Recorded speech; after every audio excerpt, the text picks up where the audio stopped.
बादल जी, बहुत भूख लगी है। चलो जंगल चलकर किसी पक्षी को उल्लू बनाकर अपना पेट भरते हैं। बिजली, कल मैंने नदी के पास देखा था, एक तोता समोसे बेच रहा था। चलो आज हम उसी तोते के पास जाते हैं। फिर कप्पा और कपी उड़ते हैं और वो सीधे तोते के समोसों के ठेले पर जाते हैं। कफो कफो, बताओ क्या लेना है तुम दोनों को? तोते भैया, पहले तुम इस बुलबुल को समोसे दे दो। तोते भैया, मुझे 5 समोसे मीठी और तीखी चटनी के साथ दे दो। जैसे ही बुलबुल समोसे लेकर जाए तो बिजली का भी देखकर बोलती है, तोते भैया, बहुत बुरा हुआ, बहुत बुरा हुआ। हम पति पत्नी दूसरे लौट रहे थे कि एक उल्लू ने हमें रास्ते रोककर सारा सारा सामान लूट लिया। ये तो सागर वाले जंगल में सभी पक्षी मिलजुल कर रहते थे। कुछ दिनों से जंगल में भोजन की बहुत कमी हो गई थी। यही वजह थी कि सभी पक्षी भोजन को लेकर बहुत चिंतित थे। चिड़िया बहन, मैं थक गया। मैं घने जंगल में गया, मैं मैदान में गया, लेकिन मुझे कहीं से भी कुछ खाने को नहीं मिला। मैं तो भूख से मर रहा हूँ। तोते भैया, कबूतर और कौवों का परिवार भी भूखा है और मेरे बच्चों ने भी कुछ नहीं खाया। तो क्या चिड़िया बहन, अब हमें इस जंगल को छोड़कर किसी दूसरे जंगल में जाना होगा? तोते भैया, ऐसा मत सोचें। इस जंगल में हमारे सभी बड़े पक्षी रहते थे। उन सब की शादी हैं। हम इसी जंगल में रहकर ही कुछ करेंगे, जिससे हम सब पक्षियों को पेट भरकर भोजन मिल सके। कोमल चिड़िया वहाँ से उड़ती है और एक जंगल के सबसे पुराने घर पे बूढ़ी कपी के पास जाती है। माँ जी, हम बहुत परेशान हैं। जंगल में खाने के लिए भोजन नहीं है। बेटी, मुझे ये बताओ, क्या तुम सब पक्षियों में से किसी ने कभी कोई जंगल में नया पौधा लगाया है? नहीं माँ जी। क्या किसी ने कभी कोई पेड़ लगाया हो या फिर सब्जियाँ? नहीं माँ जी, हम तो जंगल में कोई फल ढूंढ लेते हैं या किसान के खेत से दाना उठाकर खा लेते हैं। बेटी, जो दूसरों से उम्मीद रखता है वो हमेशा भूखा रहता है। ये लो पोटली। इस पोटली में सब्जियों के बीज और कुछ बड़े पेड़ों के बीज हैं। माँ जी, मैं समझ गई। हम सब पक्षियों को मिलकर काम करना होगा। अपने जंगल में अपनी जरूरत के अनुसार। कोमल बहुत मासूम और मेहनती चिड़िया थी। इसका पति बंटी चिड़ा महारानी चील का सिपाही था, जो अक्सर महारानी चील के साथ दूसरे जंगलों के दौरे पर रहता था। बंटी चिड़े की माँ सवित्री को अपने आप पर बहुत गरूर था। अरे ओ कोमल, ये क्या सड़े हुए दाने लाई है? मैंने तुझे कहा था ना कि शाही बागीचे से अंगूर लेकर आ। मुझे लगता है अब तेरे ये पर काटने ही पड़ेंगे। आजकल तो बहुत उड़ने लगी है। माँ जी, आजकल शाही बागीचे पर उन कपों का पहरा है। वहाँ जाना खतरे से खाली नहीं है। बहाने मत बना। अगर कल तक मुझे अंगूर ना मिले तो तू इस घर में नहीं रहेगी। कोमल चिड़िया चुपचाप एक कोने में जाकर बैठ जाती है। इसे नहीं मालूम था कि सावित्री उन पति पत्नी कपों के साथ मिलकर कोमल को रास्ते से हटाना चाहती है। इसलिए वो जानबूझकर कोमल चिड़िया को वहाँ भेजना चाहती है। एक रात कोमल चिड़िया अपने घोंसले में सोई हुई थी कि शोर से अचानक उसकी आँख खुलती है। वो चुपके से दरवाजे के पीछे से देखती है। अरे, कितनी रात है और माँ जी इस समय कहाँ जा रही हैं? माँ जी के पीछे जाती हूँ, हो सकता है उन्हें मेरी जरूरत पड़ जाए। कोमल चिड़िया चुपचाप अपनी सास के पीछे उड़ने लगती है। सावित्री उड़ते उड़ते एक काली गुफा में चली जाती है। कोमल चिड़िया भी अपनी सास के पीछे पीछे। बंटी जी देखिए, मीना की तबीयत ठीक नहीं है, उसे बहुत तेज बुखार है। क्या आज आपका मछली पकड़ने जाना ज्यादा जरूरी है? अरे भाग्यवान, अगर मछली पकड़ने नहीं जाऊंगा तो रात के खाने का कैसे इंतजाम करूं? बादल कप्पा और बिजली कपी अपने पुराने दोस्तों से मिलने सागर वाले जंगल में आते हैं। उन दोनों के पास एक पुरानी पोटली थी जिसमें उन दोनों की चीजें थी। वो दोनों पति पत्नी सबसे पहले कोमल चिड़िया के घर जाते हैं। बिजली, चिड़िया ने तो बहुत अच्छा घर बना लिया है, हम 1-2 दिन यही रहेंगे। पति जी, कोमल चिड़िया मेरी पुरानी जानने वाली है, हम 1-2 दिन क्या, यहाँ पूरा हफ्ता रहेंगे। ऐसा कहते हुए बिजली कपी कोमल चिड़िया के दरवाजे पर दस्तक देती है। कोमल चिड़िया दरवाजा खोलती है। बिजली बहन, बादल भैया, आप बिना बताए ही आ गए। कोई बात नहीं, आइए आइए। कोमल चिड़िया उन कपों को अपने घर में ले जाती है।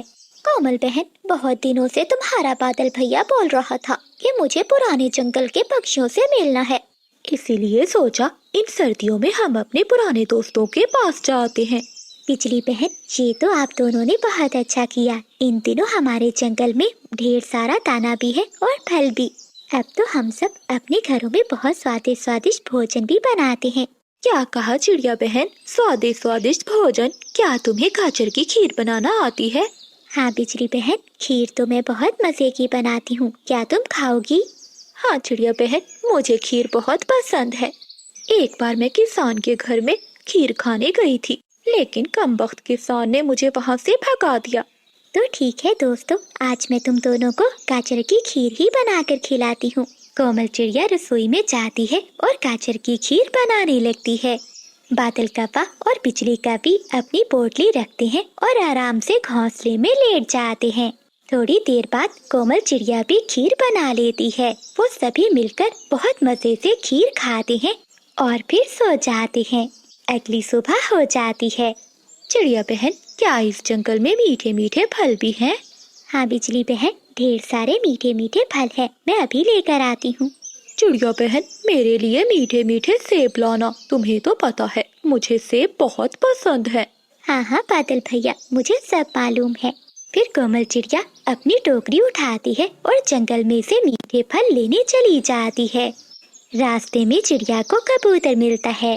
चिड़िया बहन, कहाँ जा रही हो? कबूतर भैया, मेरे घर में बिजली और बादल आए हैं। मैं उन्हीं के लिए मीठा फल लेने जा रही हूँ। चिड़िया, वही चोर कौवे? तुम्हें तो पता है चिड़िया, पिछले जंगल में उन कौवों ने मेरी पत्नी का सारा मेकअप चुरा लिया था।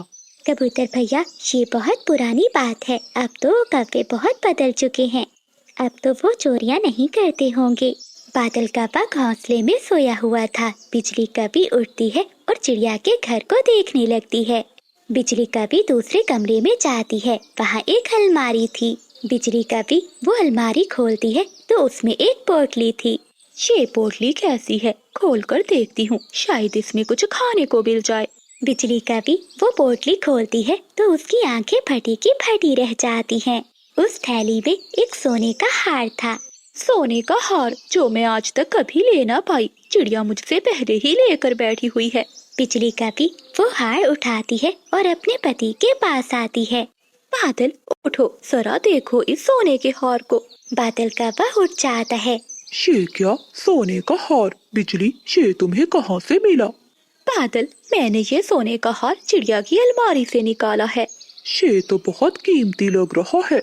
हाँ पति जी, जब तक चिड़िया वापस आएगी हम ये सोने का हार लेकर यहाँ से भाग जाएंगे। हाँ बिजली, फिर किसी दूसरे जंगल में जाकर अपना बड़ा घर बनाएंगे और मौजें करेंगे। बादल कौवा और बिजली कभी अपनी पुरानी पोटली वहीं फेंकते हैं और वहाँ से चिड़िया का हार लेकर भाग जाते हैं। कोमल चिड़िया एक सेब के पेड़ से पके हुए सेब तोड़ती है और ढेर सारे फल अपनी टोकरी में जमा करके वापस अपने घर के लिए जाती है। बिजली बहन, बादल भैया, आप दोनों कहाँ हो? लेकिन घर में तो कोई भी नहीं था।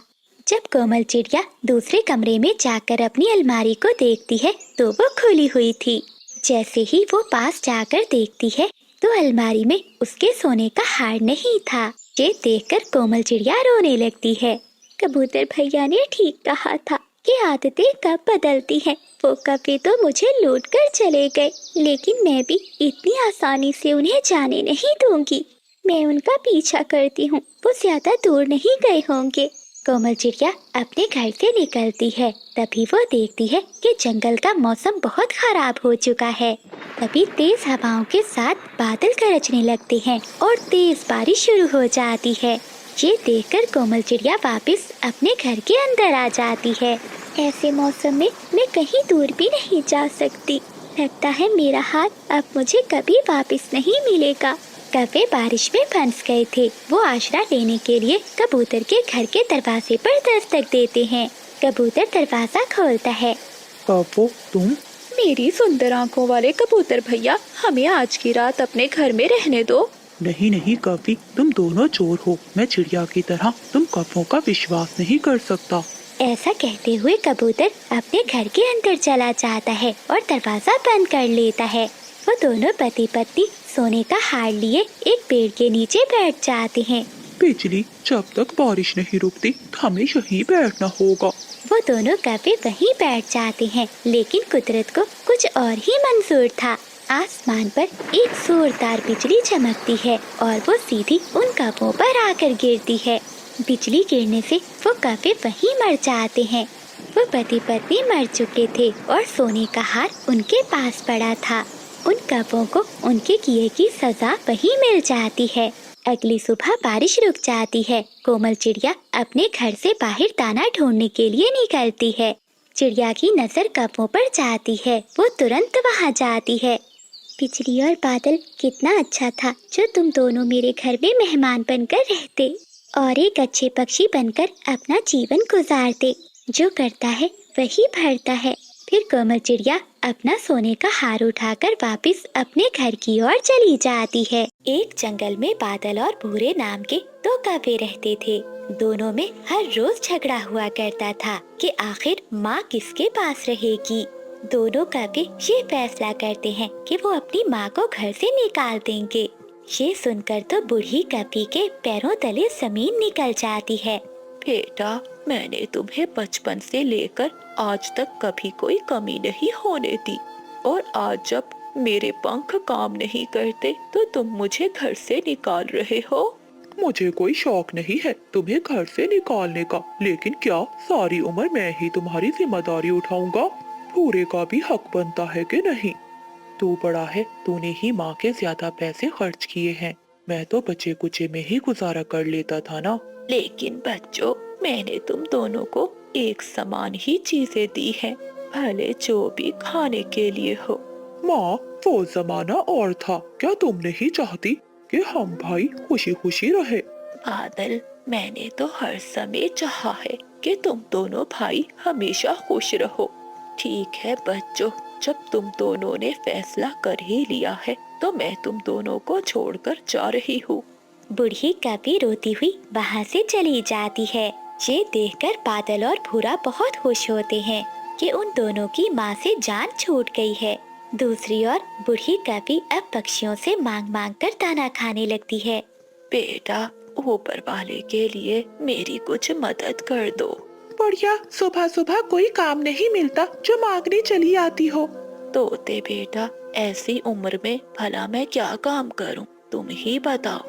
तभी पास खड़ा उल्लू बूढ़ी कौवी से कहता है, तुम मेरे साथ चलकर मेरी बकरियों का ध्यान रखना, मैं तुम्हें बदले में दाना दूंगा। ये सुनते वो बूढ़ी कौवी उल्लू के साथ चली जाती है। ये रही मेरी बकरियां, यहीं रहती हैं। आज से तुम भी इनके साथ यहीं रहोगी। फिर बूढ़ी कौवी सारा दिन बकरियों का ध्यान रखती है। शाम होते ही उल्लू कुछ सूखे चने के दाने लेकर आता है। बेटे, ये तो दाने बहुत सख्त हैं, मैं नहीं खा सकती। अच्छा, बड़े नखरे हैं बुढ़िया तेरे। भीख मांगने से तो अच्छा है तुझे ये दाने मिल रहे हैं। ऐसा कहते हुए उल्लू वो दाने रखकर वहाँ से चला जाता है।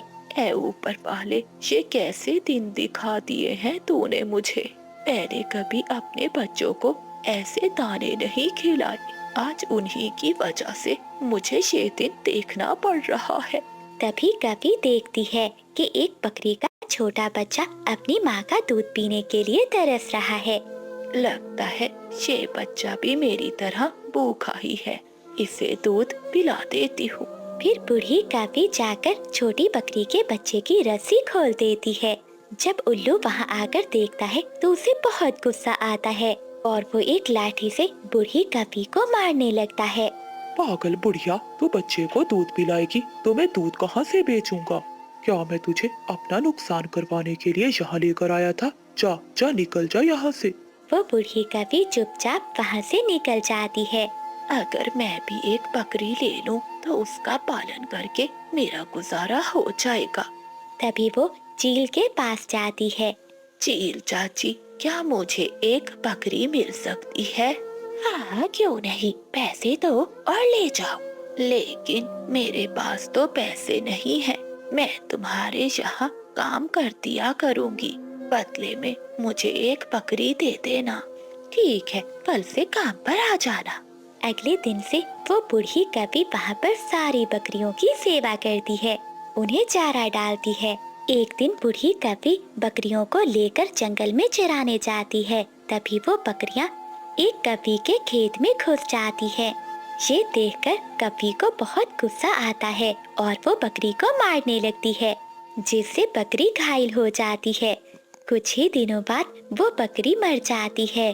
अपनी माँ को मरा हुआ देखकर बकरी का छोटा बच्चा रोने लगता है। बूढ़ी कभी से उसके आंसू देखे नहीं जाते। रो मत बेटा, मुझे पता है तुम पर क्या बीत रही होगी। मेरे बच्चों ने मुझे घर से निकाल दिया। अपनों से अलग होना क्या होता है मैं अच्छे से समझती हूँ। फिर वो बूढ़ी कभी रोज बकरियों को चारा डालती है और उस छोटे बच्चे से बहुत प्यार करती है। लेकिन चील उस छोटे बच्चे को दूध नहीं देती थी, जिससे उसकी हालत खराब हो जाती है। तभी कभी चील से कहती है, तुम इसे दूध क्यों नहीं देती हो? ऐसे तो ये बच्चा मर जाएगा। तुझे इसकी बहुत चिंता है, तू एक काम कर, तू ही इसे ले जा। बूढ़ी कभी ये सुनकर बकरी के छोटे बच्चे को अपने साथ ले जाती है, लेकिन उसके पास उसे देने के लिए कुछ भी नहीं था। बूढ़ी कभी के पास एक सोने की छोटी सी चैन थी, जिसे बेचकर वो बकरी का इलाज करवाती है और उसे पीने के लिए दूध लाकर देती है। ये देखकर बकरी के छोटे बच्चे को बुढ़िया पर तरस आ जाता है और वो मन में सोचता है, ए ऊपर वाले, काश मैं इस माँ का कर्ज उतार सकता। एक दिन कभी बहुत बीमार हो जाती है, कोई भी उसे देखने वाला नहीं था। ये देखकर बकरी का छोटा बच्चा रोने लगता है और मन में सोचता है, काश मैं बूढ़ी माँ जी के लिए कुछ कर सकता, लेकिन अब मैं इन्हें ऐसे भी नहीं देख सकता। फिर वो बकरी का छोटा बच्चा भागते हुए जंगल में जाता है और वो चिड़िया के छोटे बच्चे को अपने मुंह में उठाता है और दौड़ता है। अरे शेखिया, ये बकरी का बच्चा तो मेरे बच्चे को लेकर जा रहा है। मम्मा चिड़िया उस बकरी के पीछे उड़ने लगती है।